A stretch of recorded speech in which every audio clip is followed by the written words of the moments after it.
جاتی ہے، ختم ہو جاتی ہے۔ تو یہاں کہا گیا کہ ایسے جو لوگوں کی نیکیاں جو انہوں نے اکٹھا کیا یا جو کچھ بھی کیا، جب اسلام کی مخالفت کی، دین کی مخالفت کی، اللہ تعالیٰ کے نبی کی مخالفت کی اور اللہ کے نبی کے ماننے والے صحابہ کی مخالفت کی، جیسے حضرت عبداللہ ابن سلام اور دیگر علماء یہود جو پہلے تھے اور اسلام لائے، تو ان کی مخالفت لوگوں نے کی، اور ان کی مخالفت کے جواب میں یہ چند آیتیں نازل کی گئی تھی۔ تو وہ مثال دی گئی کہ تم مخالفت ان لوگوں کی کر رہے ہو، حقیقت میں ان کا کچھ نہیں بگڑنا، حالانکہ تم خود اپنی نیکیاں، اپنی کھیتی، اپنا سب کچھ تباہ کر رہے ہو جو تم نے آخرت کے لیے کر رکھا ہے۔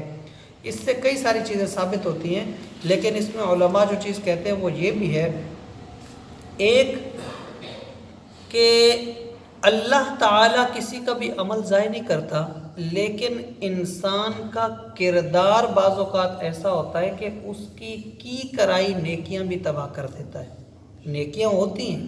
لیکن اس کا کیا کرایا سب تباہ ہو جاتا ہے۔ اور ایک حدیث پاک کا مفہوم بھی کچھ اس طرح سے ہے کہ بندہ بعض اوقات عمل کرتے کرتے کرتے کرتے جنت کے بالکل دروازے پہ پہنچ جاتا ہے کہ جنت اور اس بندے کے درمیان صرف ایک ہاتھ کا فاصلہ ہوتا ہے، لیکن پھر اس بندے سے کوئی ایسا کام ہو جاتا ہے کہ وہ وہاں سے اٹھا کے جہنم میں ڈال دیا جاتا ہے۔ اور پھر آیا کہ عمل کرتے کرتے کرتے بندہ اس قدر ہو جاتا ہے کہ جہنم کے کنارے پہ پہنچ جاتا ہے، یہاں تک کہ جہنم اور اس بندے کے درمیان صرف ایک ہاتھ کا فاصلہ رہ جاتا ہے، لیکن اس سے کوئی ایسا کام ہوتا ہے، اللہ اس کو توفیق دیتا ہے کہ وہ جہنم کے اس کنارے سے بھی اٹھا کے جنت میں ڈال دیا جاتا ہے،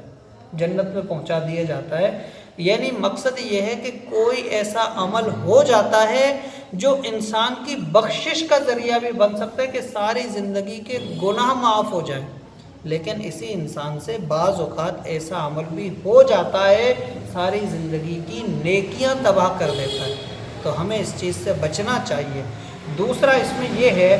کہ ہر کام اللہ ہی کی مرضی سے ہوتا ہے، یہ ہم سب کا ایمان ہے کہ اللہ ہی کی توفیق ہوتی ہے، اللہ ہی کا حکم ہوتا ہے، اللہ ہی کی مرضی ہوتی ہے، اللہ کی مرضی کے خلاف کام نہیں کیا جا سکتا۔